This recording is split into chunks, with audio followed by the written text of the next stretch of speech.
Excelentísimo señor director, digamos señores académicos, señoras y señores, querido Gabriel, debo disculparme ese día antes que nada al presentarme en esta mesa junto a dos filósofos cumplidos. No tengo otra razón para ello que la que me ofrece mi condición de viejo amigo de ambos, y a su condescendencia confío mi disculpa. Con el padre del profesor Barrios aprendí muchas cosas desde mi juventud, favorecido por su generosa condición siempre abierta a los más jóvenes que él. Con Albiac he navegado mucho desde los revueltos años parisinos, siguiendo libro a libro y de sorpresa en sorpresa su ya vasta bibliografía, además de compartir una fundamental coincidencia en la aventura política de nuestra generación, de la que recibimos tantos afanes utópicos, todo hay que decirlo, como enojosos engaños, y de los que hay nunca nos despojaremos del todo. Pero vamos al libro que les ofrecemos hoy. En principio, y creo que no seré el primero ni el único en protestarlo, para cuestionar a este inspirado, siempre inspirado titulador de sus obras, titular La sinagoga vacía, En tierra de nadie, títulos semejantes, ¿no?, que haya inaugurado el que vamos a presentar a ustedes, llamándola tan equívocamente elogio de la filosofía, cuando en realidad, a mi juicio, se trata de un ejercicio crítico tan rotundo para el que más le hubiera valido descubrirla como auténtica autopsia de la disciplina, o mejor, quizá, vivisección del antiguo e intemporal oficio de pensar. Dejaré el diagnóstico para quien, como el decano Barrios, tan hecho está a verselas con filosofía, que ha logrado trillar admirablemente nada menos que el laberinto de Nietzsche y salir ileso. Y lo haré así, además, porque en mi entusiasmo lector no he sido del todo capaz de separar al Albiac filósofo, que siempre he conocido, del Gabriel escritor, que también siempre he leído, envuelto su mensaje, como viene en esta ocasión, en la golosina de su elegancia literaria. Gabriel escribe muy bien, soberanamente, y eso arrastra al lector, no distrayéndolo, pero sí embarcándolo fascinado en la irresistible corriente de la fruición estética. Se ha dicho alguna vez, y es verdad, que Gabriel Albiac, seguro que por debajo de su intención, escribe siempre un mismo texto inacabable, el de su propia biografía. Yo leo sus prosas y entreveo leyéndolas el perfil del estudiante revoltoso que en aquella lejana primavera parisina del 68 pregonaba por los alrededores de Odeón el seductor sofisma de que sur le pavé la plage, que parece que sacaba de quicio al general de Gaulle. No lo puedo remediar, pero ese joven de encrespada cabellera, entonces, aunque no lo crean ustedes, sigue vivo y coleando bajo el glabro consagrado que ha sentado plaza al actual academia. Porque no espere el lector que la lectura que le proponemos hoy, de esa lectura no espere el confort del hallazgo, de la plena complacencia, de la certeza, sino más bien el tan incómodo pero fértil desasosiego de la sorpresa y la curiosidad, la pulsión aguda que estremece la conciencia ante la pregunta sin respuesta. Eso viene a predicar y repetirlo durante toda su obra, Gabriel Albiac, el filósofo deslumbrado que no cierra los ojos, el púgil al que no doblega la equivocidad de lo real, el escéptico cimarrón que no baja la guardia por duro que sea el castigo, el epicúreo inconforme que bebe sediento el agua imposible que permite filtrar su severísima razón. Entre el miedo y la esperanza, la frase es suya, la ya larga obra de Albiac se ofrece al lector deslizándose en ocasiones abismalmente sobre el plano inclinado de la duda, lubricado por los rigores del enigma que desafía nuestro entendimiento. Nadie espere, pues, de su lectura el sosiego ni la seguridad, sencillamente porque la realidad de las cosas, en sí, para sí, ya saben, tanto como la propia existencia, pertenecen al orden del misterio. Como recuerda Albiac, sin ironía que valga y en boca de Heráclito, ante la evidencia final de que toda cosa es y no es. Es decir, la filosofía, ninguna filosofía, es un instrumento que fabrica certezas, y menos aún una máquina de respuestas para sedar nuestra humana inquietud.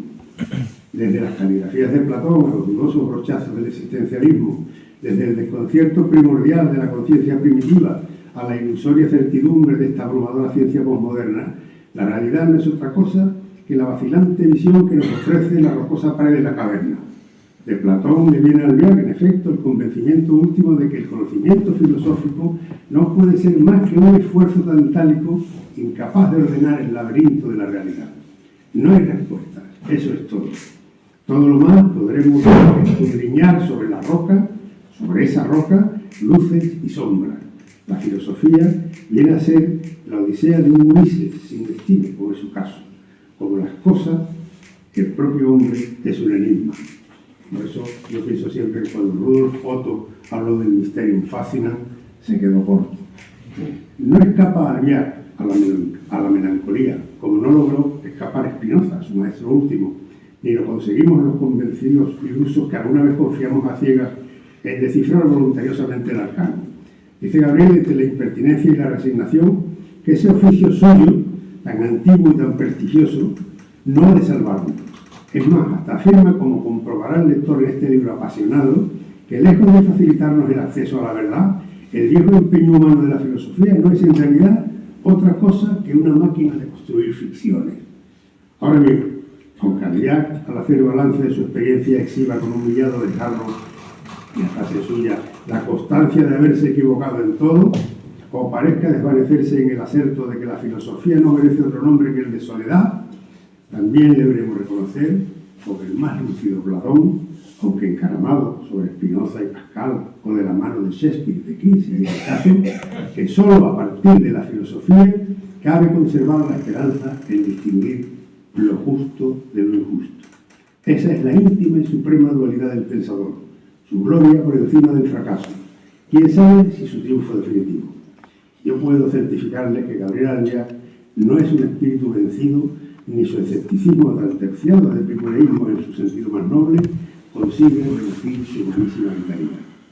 La filosofía no merecerá acaso el elogio. En Albiac es más bien una razón de vida, la de su propia biografía. He dicho.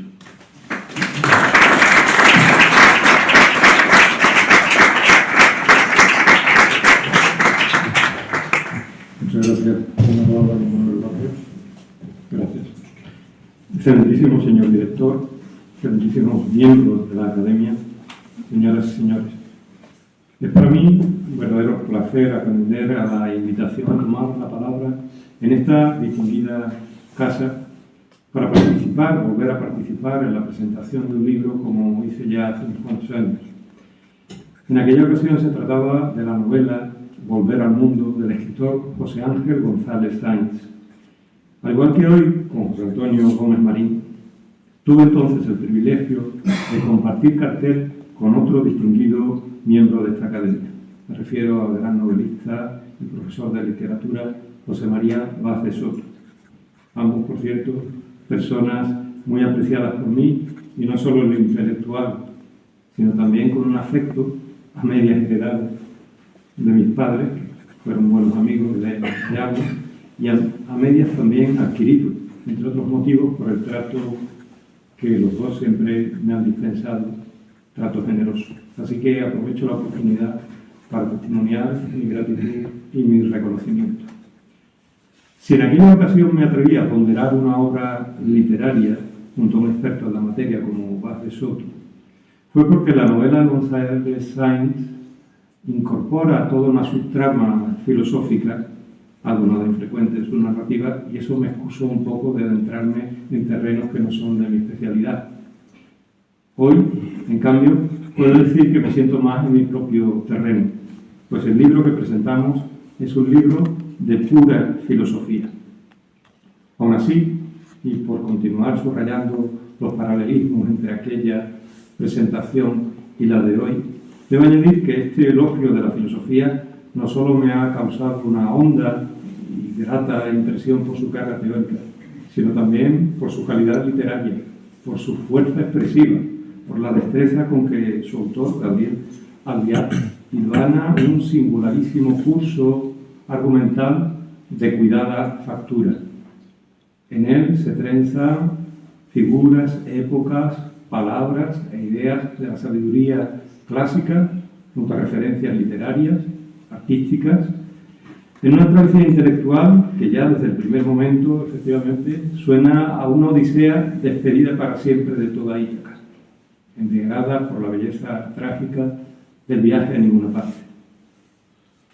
Las buenas obras filosóficas suelen ser buenas obras literarias. Y aquí, desde luego, el estilo no le va a la zaga, a la reflexión, lo cual hace que este libro sea un verdadero disfrute, además de ser, como pretende, una decidida invitación a filosofar. Es lo primero que quería subrayar de esta obra, porque creo que es la primera impresión que recibe cualquier lector de la misma. A fin de cuentas, quien conozca la trayectoria de Gabriel Albiach sabe que este filósofo es también un excelente escritor, de lo que ha dejado ya constancia en varias novelas, en sus colaboraciones en diversos medios periodísticos y también en su obra de investigación, como en el caso de La sinagoga vacía, ese estudio sobre las fuentes marranas del espinozismo, que fue Premio Nacional de Ensayo en 1988. Pero sobre todo quisiera pasar a comentar una segunda impresión que recibe también el lector, casi desde las primeras páginas, y sobre la que creo que merece la pena detenerse y ahondar en ella para evitar equívocos. Con este libro he hecho algo que suelo hacer con libros que me gustan de una manera especial y sobre los que además debo pronunciarme en público. Suelo hacer una lectura casi de corrido, si es posible sin demasiadas indicaciones previas, y luego, pues, tras forjarme en mi propia impresión general, la cotejo con lo que puedan tener amigos y colegas que puedan darme fiabilidad, por así decirlo, cuyo juicio me merece al respecto. En este caso, me ha llamado la atención el contraste del juicio ajeno con el mío. Y ese juicio era más o menos el mismo, no diré que de forma unánime, porque la inflexión que pretendo comentar en parte la he compartido con José Antonio Gómez Marín, pero sí bastante frecuente. Se me alababa el libro coincidiendo un poco con lo que he dicho antes, que me parece a mí, rico de contenido, tiene fuerza, está bien escrito. Ahora bien, se me decía, se añadía, pero muestra una visión tan ácida de la existencia que no parece un elogio de la filosofía. ¿Y eso por qué?, preguntaba yo. Respuestas. Es que no parece confiar en el poder de la filosofía para cambiar las cosas. Es que no propone demasiadas soluciones. Es que a menudo cuestiona la razón. Pues claro, me decía yo, es que eso es la filosofía. La filosofía no está para solucionarnos la papeleta, sino para mostrarnos que las cosas son mucho más complicadas de lo que parecen y de lo que uno cree, empezando por ella misma, por cuanto es un continuo ejercicio de cuestionamiento que, como con gran acierto señala Albiach, en cierto modo nunca sale de su primera pregunta, consistente en interrogarse sobre ella misma, sobre su sentido y posibilidad. Pero eso no quita lo fundamental, al contrario. Para mí, este libro es cabalmente una declaración de amor a la filosofía, una reivindicación apasionada del valor de esa extraña disciplina, única en la historia del saber humano, que viene a comenzar más o menos cuando un pensador griego renuncia a llamarse a sí mismo sabio, menos aún el más sabio de todos los hombres, según reza el oráculo, y en cambio afirma convencido que solo sabe que no sabe nada. Decir sé que no sé es más o menos como decir miento. Una variante de aquella aporía de Epimenides, el cretense, que dice todos los cretenses son mentirosos. ¿Sabe o no sabe el que dice que no sabe? ¿Miente o no miente el cretense que dice que todos los cretenses mienten? Con estas paradojas se inaugura una insalvable perplejidad en torno al juego de la verdad y la mentira, y con ellas nace este saber del no saber que denominamos filosofía y al que aquí Albiach rinde un tributo inolvidable. Pero entonces, ¿por qué esto no se aprecia fácilmente?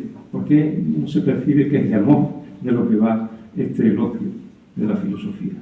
Yo diría que es por el tono, en el sentido en que Heidegger hablaba de las Stimmungen, de las tonalidades afectivas de fondo que acompañan a la comprensión más esencial de cómo estamos en el mundo.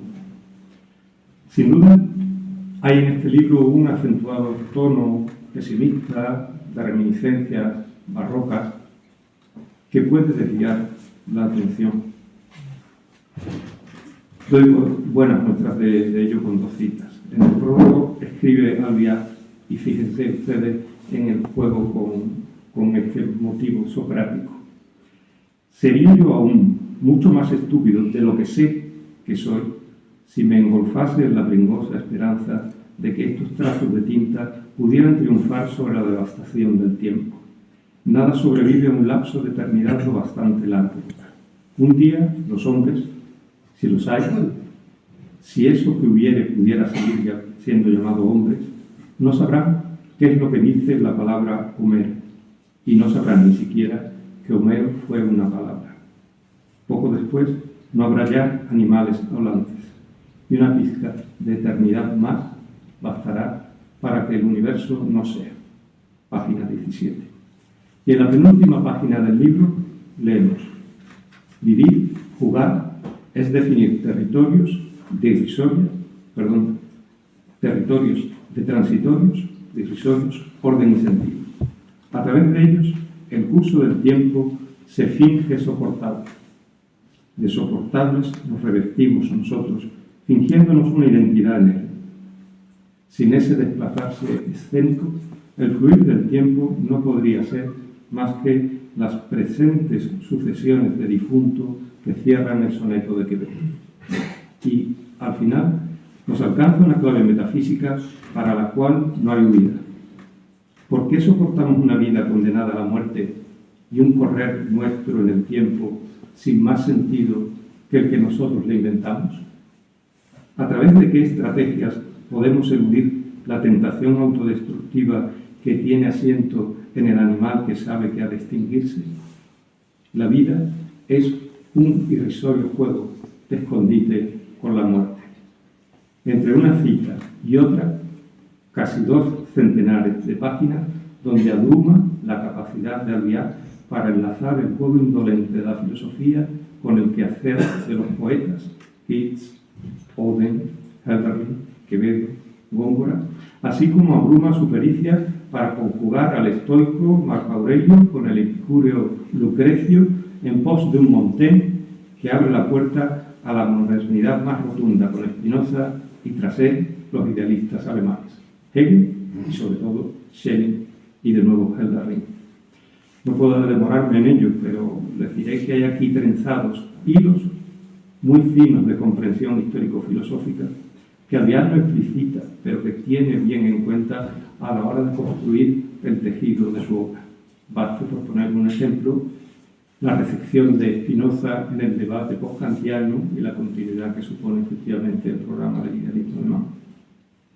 Del mismo modo, impresiona cómo Albiac ilustra su argumentario con representaciones artísticas tan sobrecogedoras como el retablo de Isenheim o como el cuadro de Jan de Bain sobre los hermanos de Witt en el cadalso, o cómo remata la primera parte del libro con una brillante digresión sobre un edificio imposible, la iglesia de los jesuitas de San Ignacio en Roma, tan imposible como esos grandes edificios especulativos de la filosofía del XIX.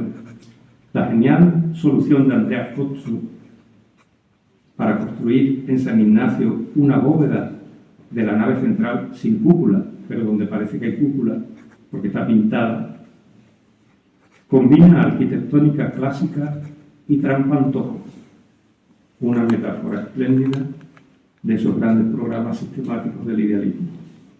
Pero sí, reconozco que el tono ceniciento de algunas de las verdades que destila el texto puede pesar en el ánimo, y que el poderoso sentimiento de la caducidad de todas las cosas que se apodera del libro también desde sus primeras páginas puede confundir al lector, puede llegar a distraer su atención. Ahora bien, téngase en cuenta que el tema de la distracción o de la diversión no es asunto nada baladí en esta obra. Al contrario, Albiac avisa. Es cierto que lo hace como de pasada, en esa misma página 17ª del prólogo, de la que antes leí un pasaje aparentemente desesperanzado. Fijar en signos las ideas, se dice también ahí, caligrafiarlas como con ingenuo propósito de detenerlas en el tiempo, no es a fin de cuentas sino algo muy parecido a escribir en el aula. Entonces, ¿por qué hacerlo? Por pura diversión, confiesa Albiac, tal como lo confiesa el propio Platón en el Fedro y en el mismo sentido, con toda una carga de ironía filosófica. Sin embargo, hay que lidiar con eso, con que el tono puede hacer que el lector se sienta algo desconcertado respecto al objetivo y al enfoque esencial de este libro. Ahora bien, me pregunto, ¿y si no fuese un desvío meramente accidental, algo accesorio, gratuito y porque sí, o una mera cuestión de carácter? ¿Y si tuviese su plena justificación, tanto estilística como teórica, tanto formal como de contenido?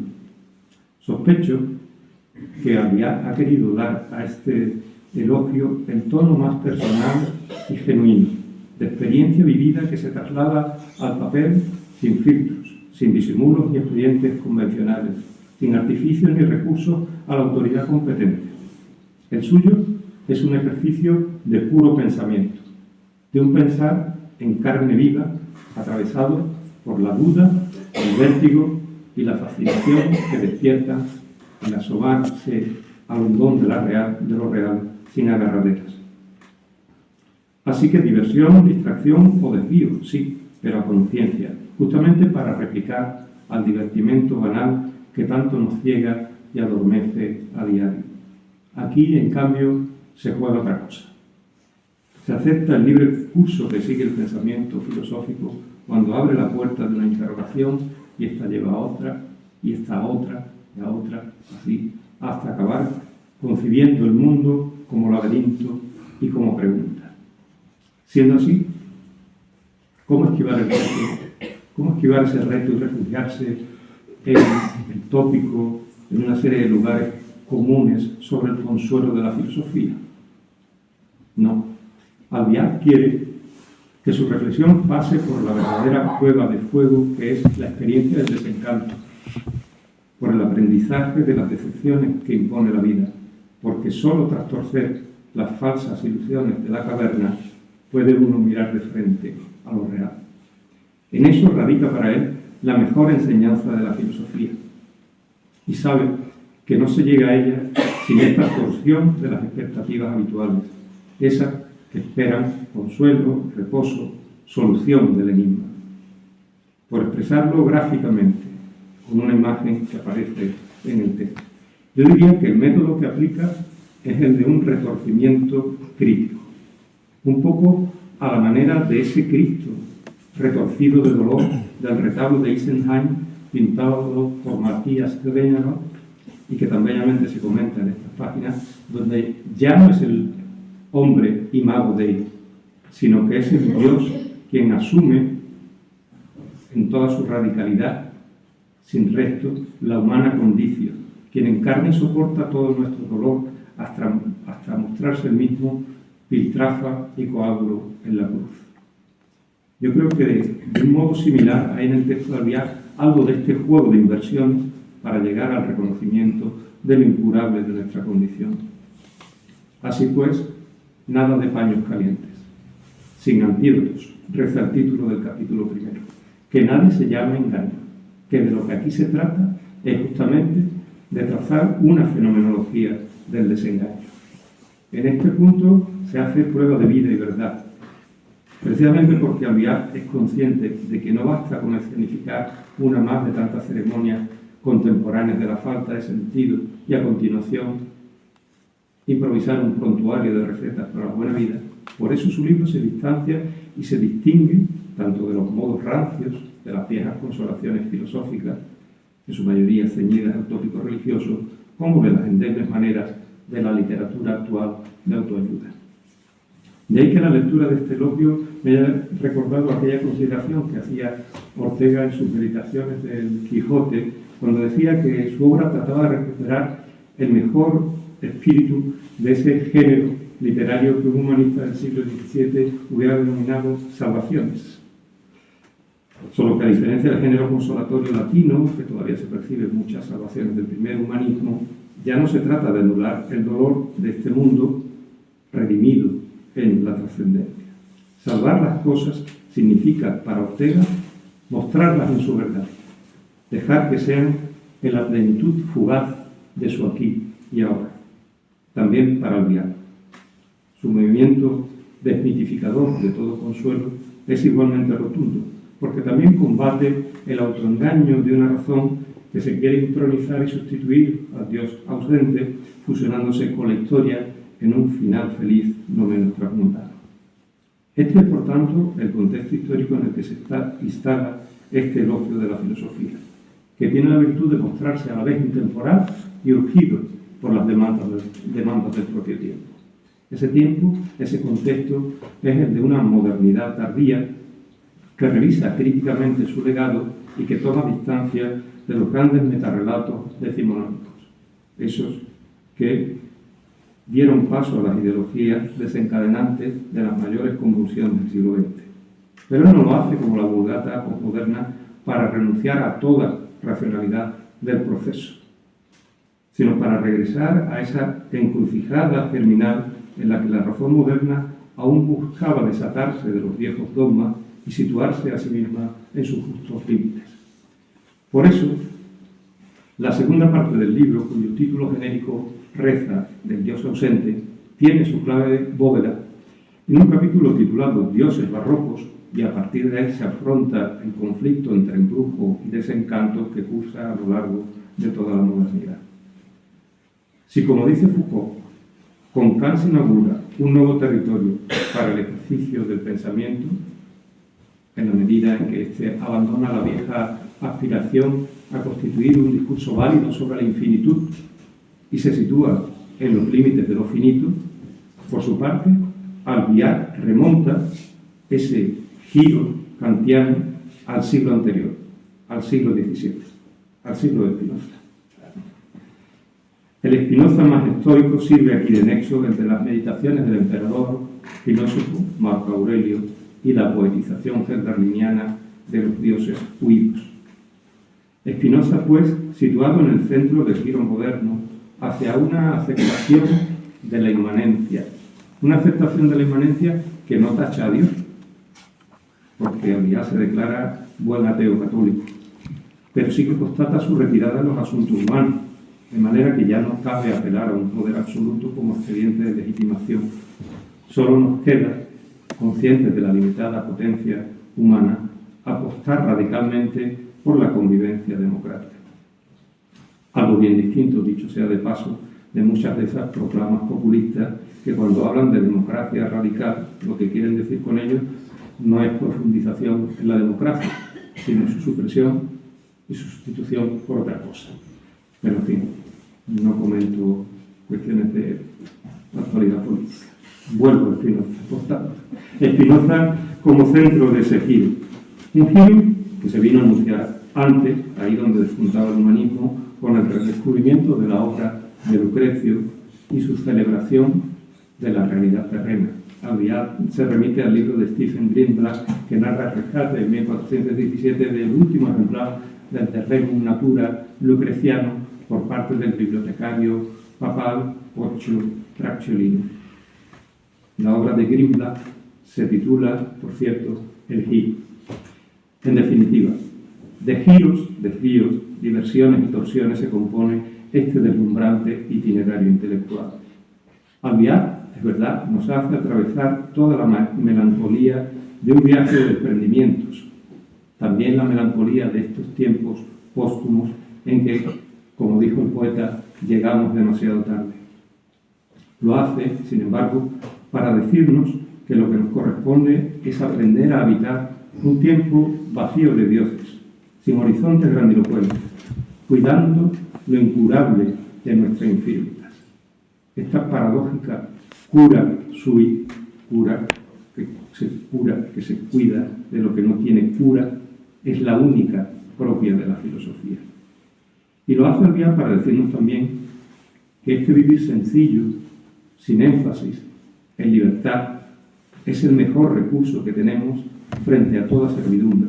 Una servidumbre hoy en día cada vez más voluntaria, por más que falsamente se venda como lo opuesto. Hijos del tiempo. Así reza la tercera y última parte de este libro.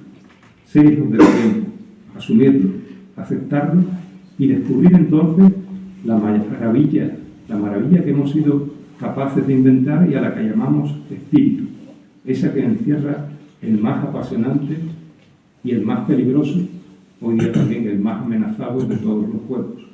Un juego que se inicia con el logos, con la palabra, que se materializa en los nomoi, en esas leyes, cuyo cumplimiento nos hace ciudadanos y que culmina, como lo hace brillantemente este libro, en esa pasmosa mirada a la realidad que conocemos con el nombre de filosofía. Ahí es nada, he dicho.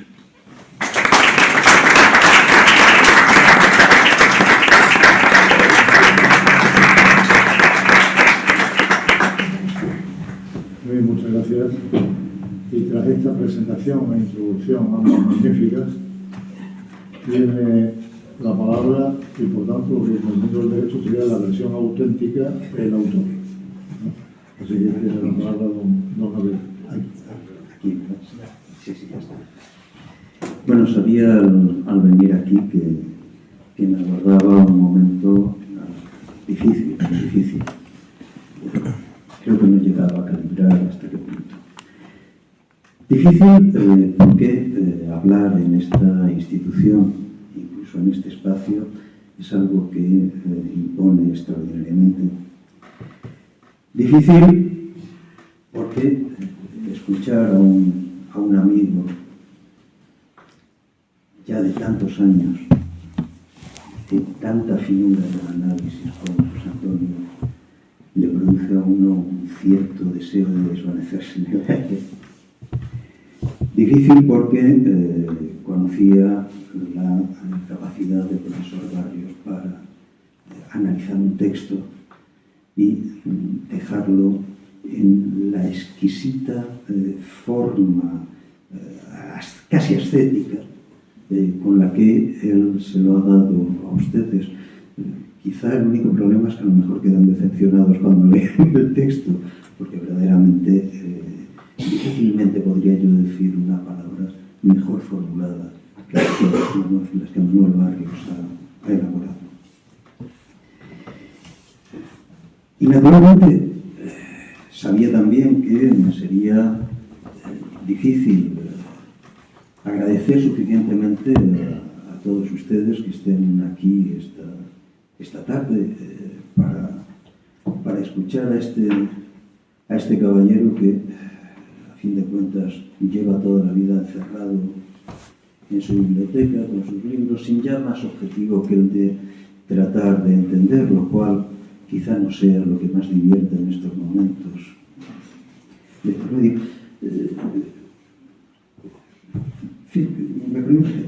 Fíjate, Manuel, que hace un momento tú hablabas de la distancia que hay entre lo que se hace aquí y lo que habitualmente se está convirtiendo en el tópico cuando se habla de filosofía.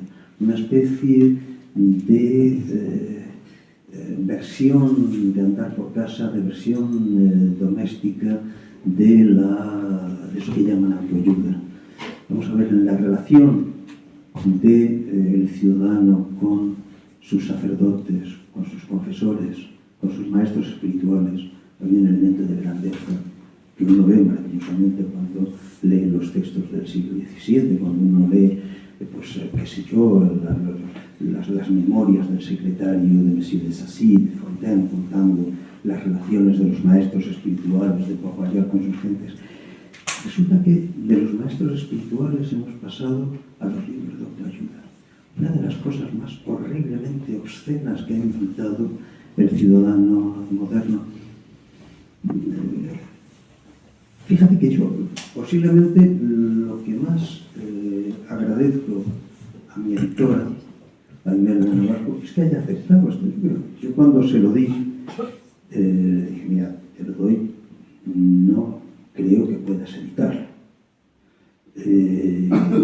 Imelda inmediatamente lo leyó, dijo que incondicionalmente, pero también los dos dijimos lo mismo. No es lo que el hipotético comprador de libros busca en estos momentos. Quien busque un elemento de autoayuda en lo que realmente pretende ser filosofía, está perdiendo el tiempo. Primero dice, no lo compre usted, no lo compre. La filosofía, decía el viejo Hegel, que no era precisamente un hombre muy pesimista, lo imperdonable en filosofía es pretender ser constructivo. La filosofía destruye. Para construir hay otras cosas. Y el que no sabe construir, aquel cuya función no es la de construir, debe dejar que construyan los que saben y él dedicarse a su trabajo, que es tan respetable como cualquier otro, que es el de hacer tierra rasa de todos esos territorios que han sido ocupados por el ámbito de la distorsión, de la falsa verdad, del enmascaramiento.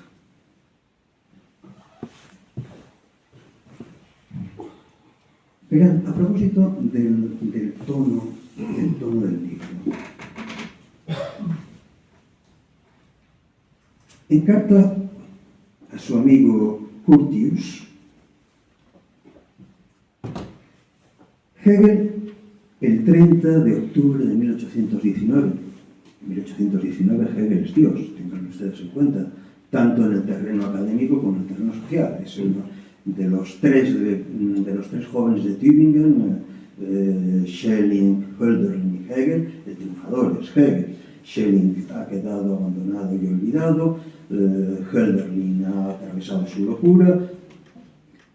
Hegel, sin embargo, es el triunfador absoluto, el hombre al que todo en el terreno académico como en el social se remite como la figura de referencia. Carta de Hegel a Curtius del 30 de octubre de 1819. Voy a cumplir 50 años. Me he pasado 30 de ellos en estos tiempos turbulentos en los cuales me veía balanceado entre el miedo y la esperanza. Esperaba que alguna vez acabaría con el miedo y con la esperanza. Y ahora, 50 años, y ahora me veo obligado a constatar que todo sigue igual. Pues bien, yo que tengo ahora 23 más de los que confiesa el profesor berlinés en 1819, me aventuro a pensar, quisiera creer que no me equivoco demasiado, que no es ese desasosiego del que habla la carta a Curtius un rasgo de carácter personal o psicológico del Hegel de inicio del XIX. Que el desasosiego es la filosofía y que lo es desde la paradoja extrema que el joven Aristóteles describe en un pasaje de una belleza absoluta del Protréctico. El Protréctico, como saben ustedes, es una obra de juventud de Aristóteles, de la que conservamos un puñado de fragmentos, pero lo suficiente para hacernos una idea de cómo escribía Aristóteles, porque como ustedes saben perfectamente, el malentendido es que estamos llamando obra de Aristóteles a lo que no son más que las notas de clase de Aristóteles. Y de ahí que la supuesta contraposición entre el estilo literario maravilloso de Platón y la tosquedad literaria de Aristóteles es el perfecto absurdo de que pretendiese comparar los libros que uno escribe con las notas que uno utiliza para dar clase. Afortunadamente, en la actualidad sabemos bien eso gracias a los trabajos de los filólogos a partir del final del XIX, pero durante mucho tiempo ha sido un malentendido que se ha dado como un hecho. Esos pequeños fragmentos del Protréctico nos revelan precisamente hasta qué punto el estilo literario de Aristóteles Aristóteles, por lo menos de este joven Aristóteles, era un estilo de envergadura platónica, sin duda, de ningún tipo. El pasaje al que me refiero es el siguiente. Los etruscos torturan muchas veces a los condenados, atando de frente, cara a cara, cadáveres a los vivos. Es una metáfora que reaparece en todo el ámbito del platonismo tardío y del neoplatonismo. La condición humana es la condición de un muerto, de un cadáver, de un vivo, atados frente a frente. De tal modo que el vivo ve su propia corrupción, su propia descomposición en la imagen del otro. De algún modo yo creo que la metáfora en la tradición platónica arranca del punto más remoto de la filosofía, de Heráclito. Digo el punto más remoto porque es el primero que utiliza la palabra. No la palabra filosofía, sino la palabra filósofo, antropo y filósofo. Los hombres que buscan saber. Y naturalmente que es Heráclito quien, lo citaba hace un momento el profesor Barrios, formula ese axioma, es un axioma realmente, que va a regir toda la historia de la filosofía: todo es y al tiempo no es. ¿Qué significa decir que todo es y al tiempo no es? O si quieren ustedes darlo en una fórmula más literaria del mismo Heráclito, pero que significa exactamente lo mismo. Cito de memoria, pero es prácticamente así. Del arco, el nombre es vida y la virtud muerte. El origen de la metáfora es claro. El arco y la lira se fabrican con los mismos objetos, con dos cuernos de buey, simplemente colocados en dos posiciones distintas. La lira, las cuerdas, conforme a toda la matematización que la tradición pitagórica había establecido, permiten obtener de ahí esa dimensión melódica, la que llamamos vida, pero basta con cambiar la posición de los cuerpos para que eso se transforme en un arco cuya virtud es la muerte. Muerte que, dice el propio Heráclito,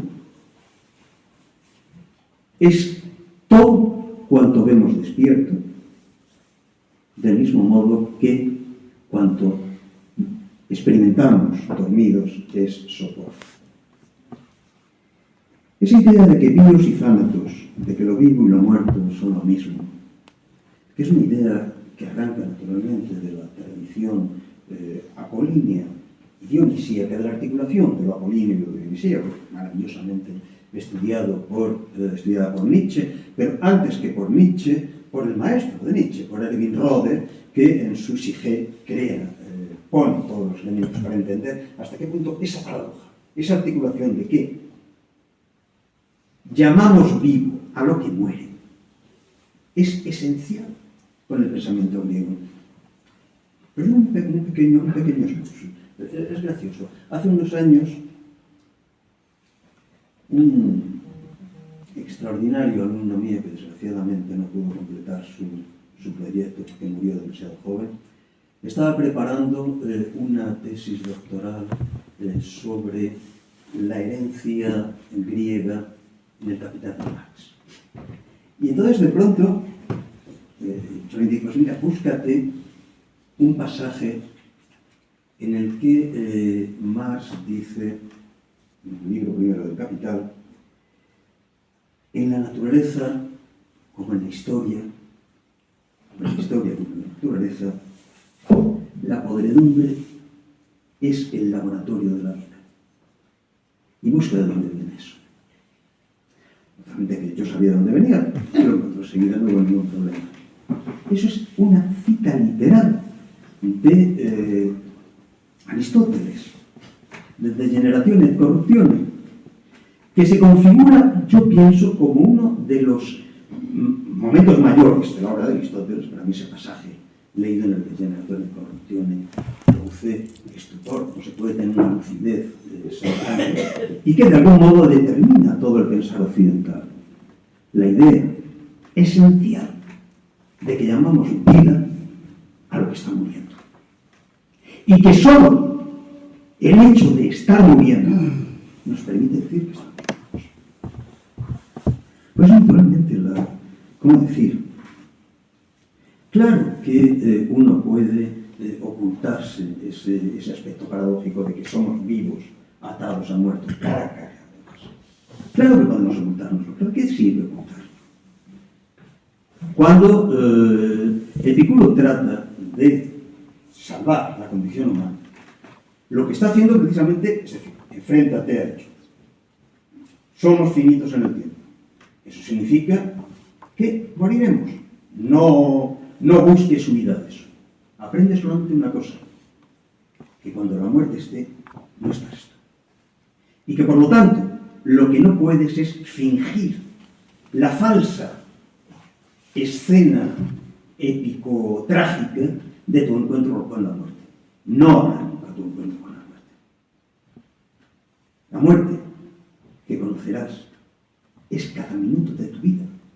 La única muerte que podemos conocer es la que estamos viviendo en cada segundo del tiempo. Presentes sucesiones de difuntos, dice Quevedo. No se puede decir mejor. La vida es eso. Los sucesivos yos que vamos abandonando en cada instante. Y esos yos de los cuales, por lo demás encima, es un privilegio fastuoso, podemos dar razón. ¿Recordáis el soneto de Góngora, que es absolutamente maravilloso? Es el soneto ante la tumba de la belleza de Lerma, sin fin de mal, que tras describir el gran personaje muerto, acaba con un endecasílabo de soledad que te dejan deslumbrado. La razón abra lo que el mármol cierra. Y naturalmente que no hay huida posible del mármol. La razón puede abrir la comprensión de lo que el mármol significa. Sobre esa base, sobre la base de que vivir es estar muriendo, la filosofía no puede pretender jamás dar respuestas ni alternativas de salvación de ningún orden. Su procedimiento es exactamente el contrario. Es el de tratar de ver, tratar de utilizar el bisturí para tratar de dejar a la vista cómo detrás de cada respuesta se oculta una pregunta. La filosofía, a diferencia de otras disciplinas, no da respuestas a las preguntas, impone preguntas a las respuestas. De tal modo que esa filosofía es la historia de la filosofía, es la historia de las preguntas que abren preguntas, que abren preguntas, que abren preguntas, y que su ser no puede ser otra cosa que el no ser mismo de la interrogación que jamás admite ser cerrada. Y de ahí viene la ironía fantástica que yo tantas veces he tratado de hacer, leer en detalle a mis alumnos cuando daba clase. Esos pasajes deslumbrantes del final del Fedro de Platón, en los que Platón nos dice que, a fin de cuentas, nosotros lo que hacemos es, dice Platón, nosotros los que escribimos, lo que hacemos es trazar rayas sobre las aguas. Inmediatamente las aguas van a llevarse por delante y van a desdibujar. Es decir, mira, aquellos que se toman en serio ¿qué hacen? Que le dan solemnidad, que lo dan como un hallazgo definitivo, a esos los consideraremos simplemente una banda de idiotas. Y, sin embargo, a aquellos que escriben para saber reírse de lo que escriben, a aquellos que dicen algo para saber interrogar ese algo hasta mostrar que lo que está diciendo es en buena parte inconsistente, a esos, y solo a esos, diremos que son de los nuestros y les llamaremos filósofos. Y claro que sí, los dos lo habéis indicado, yo creo que es manifiesto. Todo eso en Platón, y todo eso en la posterior filosofía griega, es decir, en la posterior filosofía, sin más, todo eso arranca de una experiencia sencillísima que toda la tradición griega atribuye a ese Epiménides del que prácticamente no sabemos nada, es un personaje básicamente legendario, pero las leyendas construyen grandes arquetipos de pensamiento. La paradoja de Epiménides se reduce en su forma mínima a algo tan sencillo como esto. Uno se coloca ante otro y le dice: miento. ¿Qué demonios está diciendo? Si lo que está diciendo es verdad, entonces miente. Si miente, está diciendo algo verdadero. Es un círculo en el que cada uno de los momentos del lenguaje pone necesariamente en cuestión al lenguaje mismo. En esa paradoja, miento, vio nacer Grecia el género literario que forja a Grecia y que de algún modo nos forja a nosotros junto a Grecia. Ese género literario del cual somos todos hijos, tanto los que escribimos como los que se deleitan con la escritura o como los que sencillamente viven en un mundo de fantasmas cuyo origen literario ni siquiera conocen, cosa que es bastante habitual, pero que no reduce en nada la eficacia del fantasma. Pues ya digo, esa paradoja nace en el género literario que forja el espíritu griego, ese del cual somos hijos y al cual llamamos tragedia. Cuidado con el término tragedia. Se ha trivializado tremendamente el término y se puede pensar que es un sinónimo de tristeza, de dolor, de muerte. No, en absoluto. Tragedia es sencillamente lo insoluble. Aquello en el cual uno de los polos remite necesariamente al otro. El miento de Epiménides. Si es verdad es mentira, si es mentira es verdad. Cuando Racine, por ejemplo, al recomponer el modelo de la tragedia en la Francia del siglo XVII, creo que es en el prólogo de Fedra, no estoy muy seguro, introduce la fórmula que dice que su personaje no es ni absolutamente inocente ni absolutamente culpable, sino que es inocente en tanto que culpable y culpable en tanto que inocente. Está dando la clave, efectivamente, de lo que llamamos tragedia. Aquello que no puede ser acotado, aquello que escapa a la codificación sintáctica del lenguaje y se desplaza entre los significados por encima del lenguaje, por debajo. Naturalmente, lo que sucede con Antígona o lo que sucede con Ajax, Sófocles. Podemos decir que Antígona o Ajax son personajes positivos o negativos. ¿No? Son positivos en tanto que negativos, es decir, son aquellos personajes en los cuales su propia lengua les fuerza a destruir el universo de símbolos, el universo de mitos, en el cual su subjetividad ha sido configurada. Eso ustedes en ese momento terrible del Ajax de Sófocles, en el que Ajax sueña estar matando a todos sus compañeros de todos los aqueos. Pero más terrible todavía, matar a todos los aqueos por parte de un guerrero aqueo es terrible.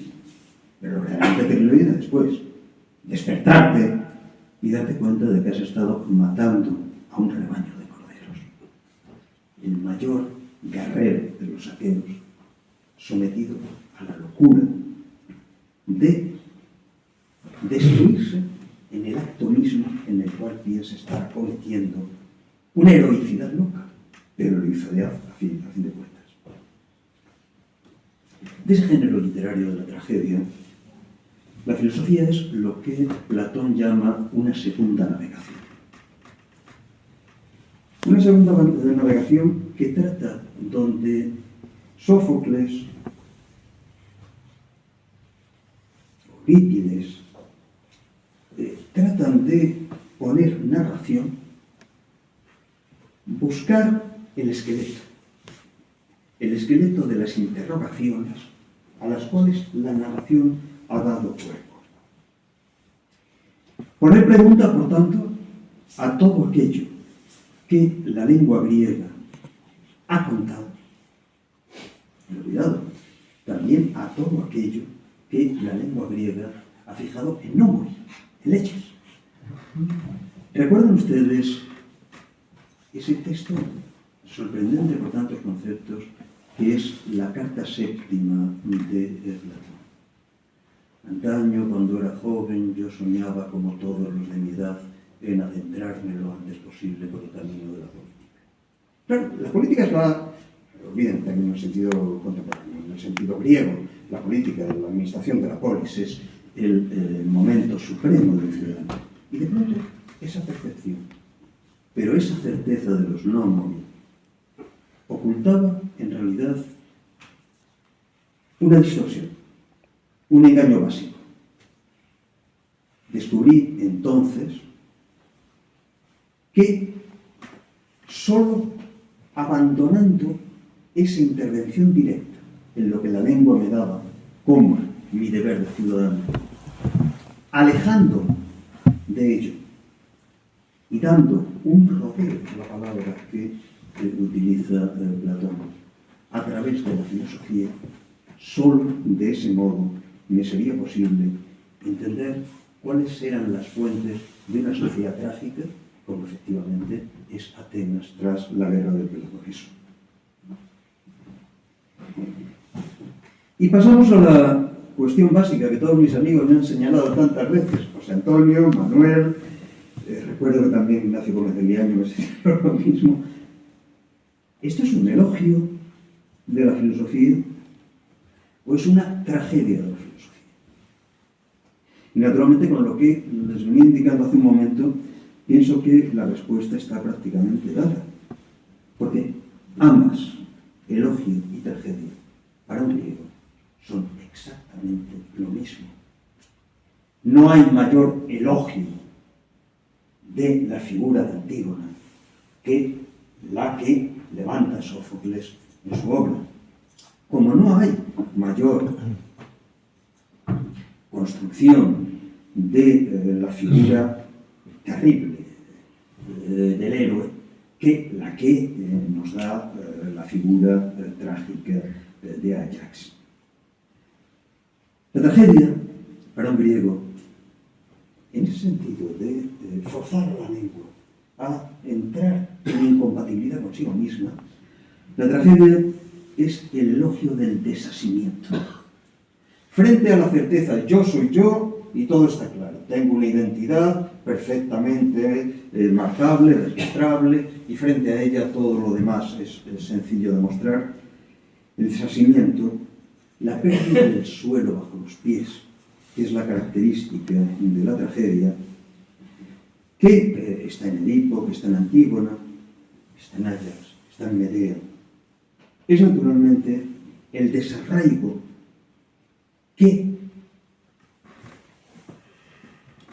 sin el cual tratar de plantear la primacía interrogadora de la filosofía carecería de sentido. La interrogación sin respuesta solamente puede darse en un mundo en el cual los mitos básicos son mitos de carácter trágico. Naturalmente eso, y una vez más el profesor Barros lo decía muy bien, eso no puede hacerse con frivolidad.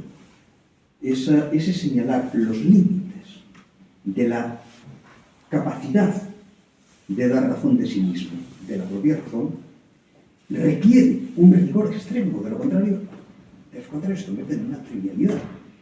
A mí me atrae muchísimo siempre una fórmula que utiliza Paul Valéry cuando está analizando las tragedias de Racine. ¿Por qué nos conmociona Racine? Se pregunta Valéry. Y él responde que es por un procedimiento puramente formal, estrictamente formal, que consiste en lo siguiente, si no me equivoco, dans le plus fort de moi, respecter el subjectif. En las mayores condiciones, respetar los subjuntivos. Es decir, allá donde tenemos que dar razón de los momentos más desgarradores, de los momentos más insoportablemente emotivos, atenerse a una sintaxis matemática, a una sintaxis que no admita jamás la interferencia de una frivolidad, es decir, de un adjetivo fuera de su sitio. Plasmarme aquí en este libro a la filosofía, que a fin de cuentas ha sido la actividad a la que bien que mal he dedicado toda mi vida, he querido proceder, ¿cómo decir?, con una mecánica muy platónica. Si Platón decía que la filosofía es la segunda navegación, y si yo me he pasado la vida tratando de mostrar a mis alumnos cómo no se puede entender una palabra de Platón sin haber leído a Sófocles, cómo no se puede entender una palabra del liderismo clásico alemán sin haber leído a Novalis o a Hölderlin, cómo no se puede entender una sola palabra del pensamiento del siglo XX sin haber leído a Porcelin, por ejemplo, o a Luard. He querido de algún modo buscar la misma mecánica, es decir, hablar de filosofía hablando de otra cosa, ejerciendo la segunda navegación sobre aquello que ha sido ya escrito, hecho, construido en texto o, en el caso de este libro, con mucha frecuencia, en pintura, en menor medida en música, en conocimiento de culturas. El libro, por lo tanto, es ante todo una segunda navegación del Hölderlin, de Rotunwein, de los dioses. Llegamos tarde, amigos, los dioses existen.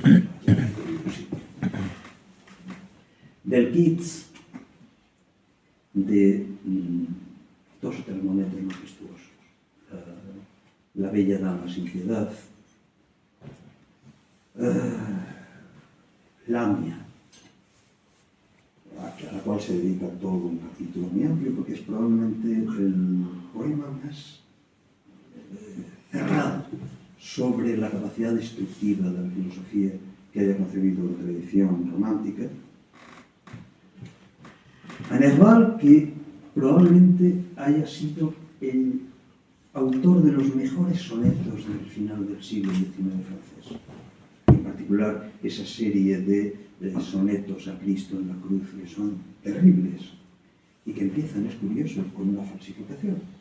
Porque Nerval, saben, si recuerdan ustedes, da como exergo de sus sonetos un texto de Jean Paul que está abiertamente falsificado por Nerval, de un modo descaradísimo.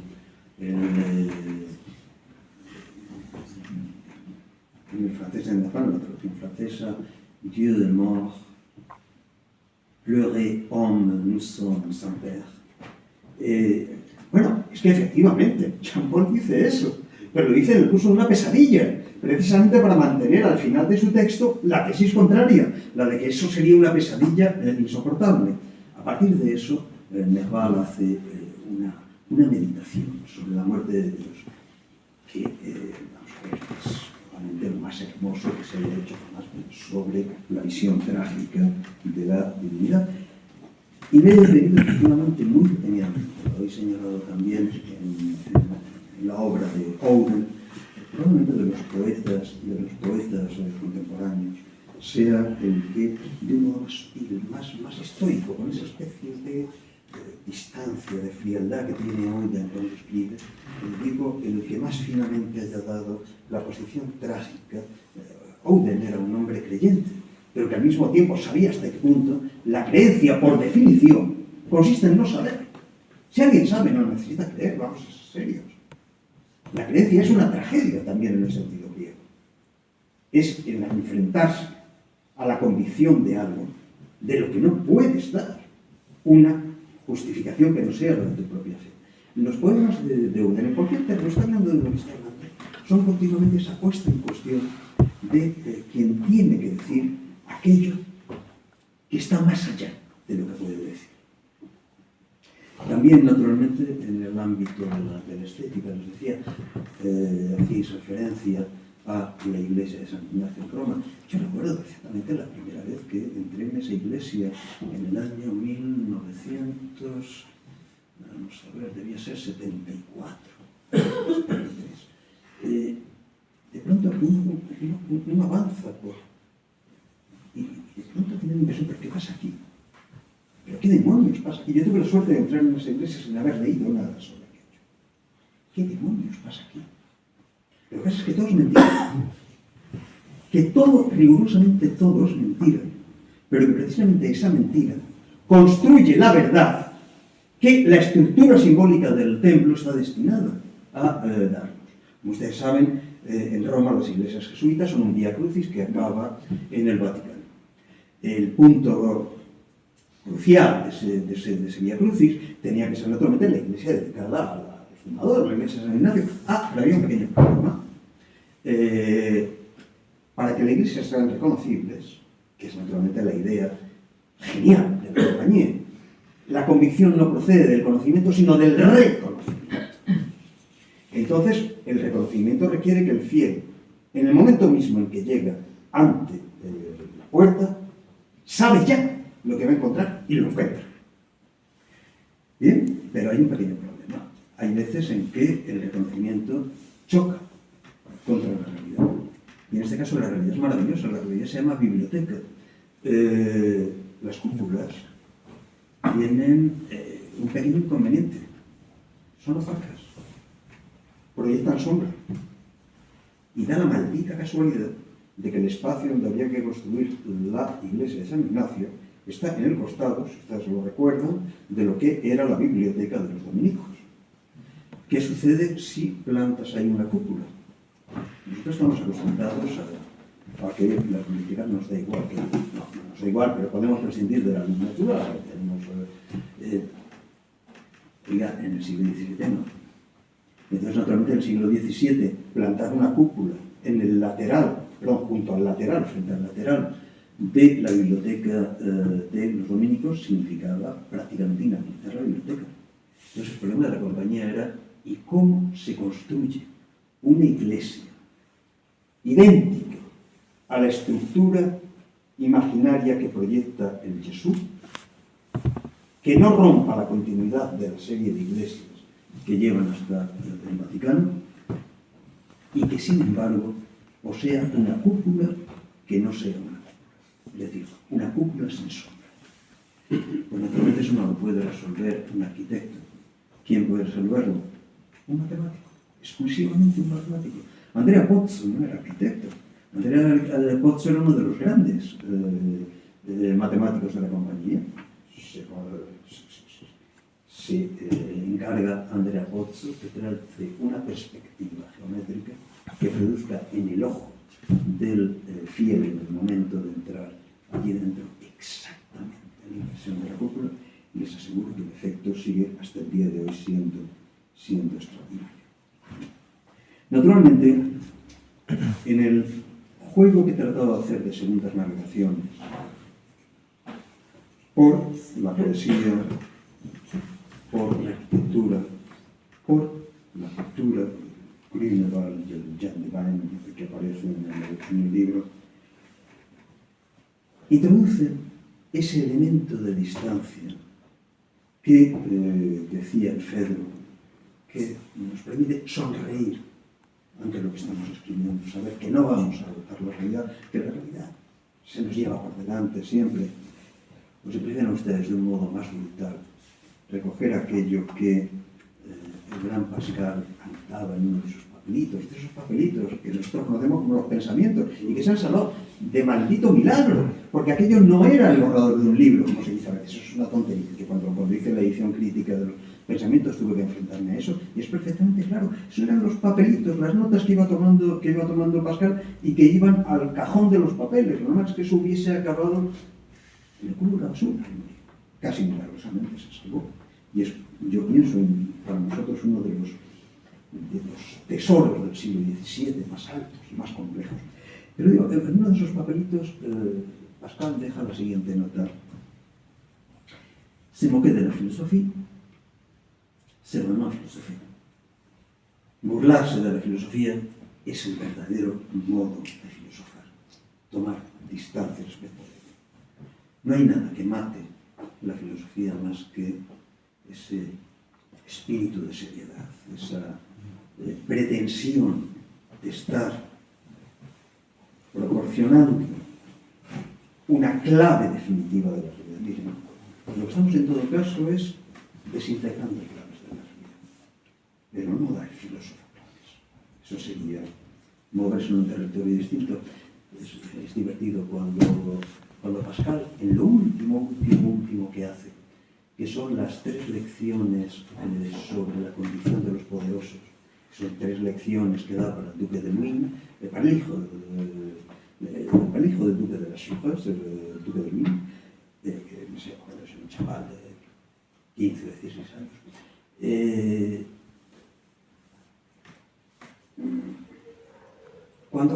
Cuando Pascal dicta esas lecciones, ¿qué es lo que Pascal está tratando de hacer? Mostrar que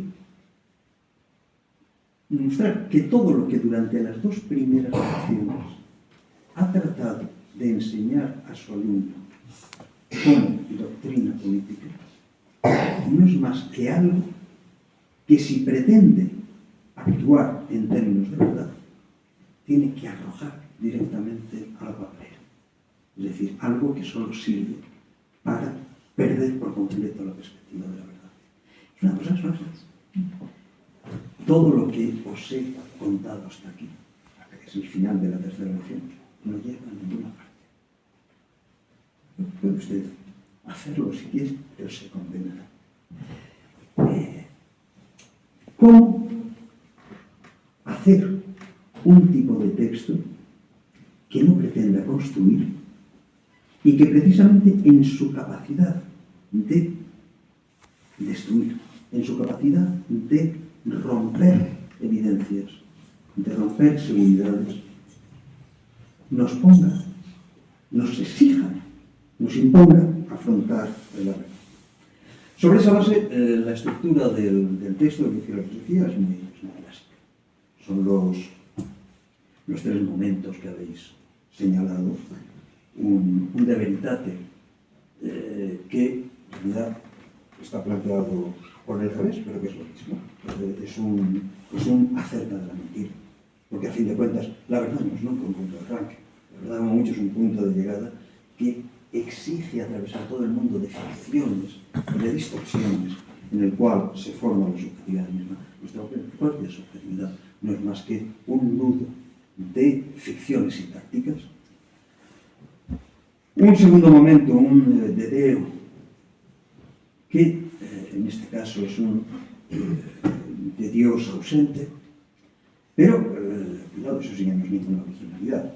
El Dios ausente desde el siglo XVII, desde mucho más atrás, pero desde el siglo XVII es prácticamente el tópico, el veretu de es Deus absconditus, se convierte en el tópico de los pensadores modernos, y es eso naturalmente lo que se cierra con el análisis de la crucifixión de Wissenheim, en el cual realmente alcanza un punto extremo, el punto en el cual la imagen de Dios es la imagen de lo más terrible. Si ustedes recuerdan los Cristos de Grünewald, fueron ustedes esos cuerpos hinchados, descompuestos, casi pudriéndose en vida. Nosotros sabemos cuáles han sido los modelos. Grünewald tomó como modelos los enfermos de la peste, los enfermos de peste que estaban muriendo en el hospital. Es una de las más terribles paradojas de su tiempo. Hoy sabemos que la peste que Grünewald hacía es en realidad eso que llamaban el fuego de San Antón, si la sensación de que el cuerpo ardía por todas partes, es en realidad el efecto de algo en el que los hospitales que los acogían eran involuntariamente los autores. Esos hospitales, el libro de la era pan de centeno. Lo que no sabían, naturalmente, y nos proporcionaban ese pan, es que el fuego de San Antón estaba producido por el cornezuelo del centeno y que era ese pan el que los transformaba en monstruos. Y finalmente digo un de homine, los dos lo habéis visto perfectamente, que es una especie de intento de conjugación epicúreo-histórica, un intento de conjugar el ámbito de Marco Aurelio y el de maravilloso Lucrecio. Al final, he querido acabar en el epílogo retornando sobre uno de mis viejos amores académicos, el Schelling, ya mayor, no el Schelling joven que fue el del gran éxito, sino el Schelling de las lecciones de Erlangen, el que dice aquello tan extraordinario de que la filosofía es alejarse, por así decir, de la última orilla, decir adiós a todo, sentirse solo, sin clases y por tanto absolutamente libre, aunque sin sentido. Y por eso la despedida del libro es implícitamente una pequeña reverencia de ese Schelling que apela a la última orilla. Es la frase final del libro, no es necesariamente el final, pero creo que no tiene mucha importancia. Y a la descortesía de decir que hay precipicio, llamamos filosofía. Muchas gracias.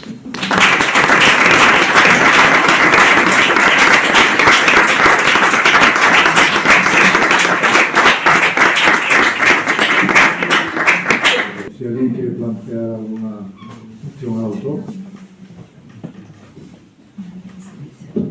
No, yo simplemente agradecerle su obra, que he comenzado esta mañana, sobre todo a mediodía, y claro, voy por la mitad, y agradecerle mucho la cita que hace de Schelling, por ejemplo, y de las conferencias, que son en realidad una lección intelectual, y me ha parecido eso muy interesante, ¿no? Porque es un autor que necesita mucho, ¿no? Por lo menos en lo que yo leo, no lo veo mucho citado. Solo tuvo quizás la mala fortuna de tener un éxito muy juvenil. Tengamos en cuenta que las cartas sobre el dogmatismo y el criticismo deben estar escritas a los 18 años. Entre los 18 y los menos de 30, Schelling fue el pensador más popular de su tiempo. Su éxito fue absolutamente desmesurado. Y yo creo que la grandeza de Schelling es que de pronto, cuando él publica el Tratado sobre la esencia de la libertad humana, lo que llamamos el Freiheitsschrift, de pronto se da cuenta de que hay algo que falla. Podría haber seguido, como sigue Hegel, elaborando el sistema, y de hecho el Freiheitsschrift también así, de inmediato seguirá la parte sistemática. Y de pronto, otra vez, Schelling se encuentra con algo que viene amenazándoles a todos desde antes de que ellos empezaran a escribir, desde el día de septiembre de 1794, en el que Fichte da su lección inaugural en Jena, la interpretación inaugural de su cátedra en Jena, y dice, bueno, existe ya un sistema de la filosofía, está apuntando a Spinoza, pero no podemos aceptarlo porque es un materialismo que pretende que el yo es un producto del no yo. Ustedes y yo tenemos que construir un sistema que nos permita elaborar lo contrario, que el no yo es un producto del yo. Todos lo han intentado, desde 1794 hasta las grandes lecciones de filosofía de la historia de Hegel.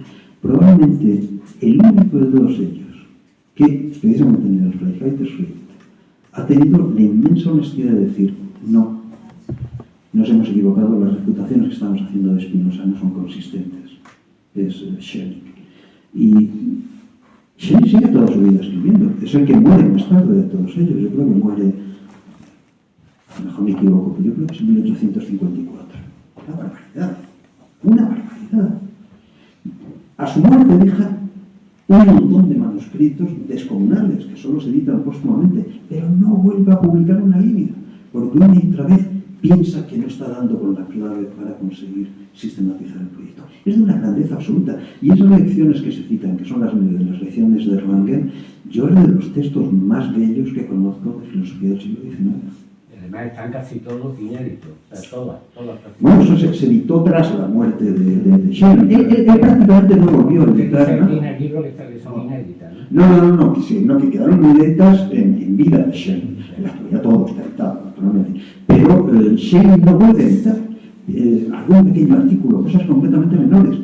Pero todos esos materiales, son materiales descomunales, de una entidad tremenda, pero que él considera que no está. ¿Alguna otra cosa? Muchas gracias.